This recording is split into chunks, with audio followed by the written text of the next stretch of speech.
If I perish, I perish. Amadu gave mayor. They came with their threats. They came with their money. They came with their intimidation.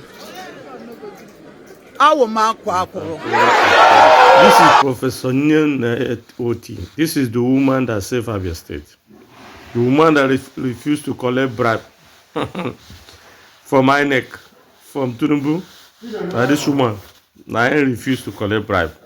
That declare Alice Oti the governor of Abia State. If not because of this woman, Abia State for still day inside the darkness. It will be the one judge we had for put as governor of Abia State.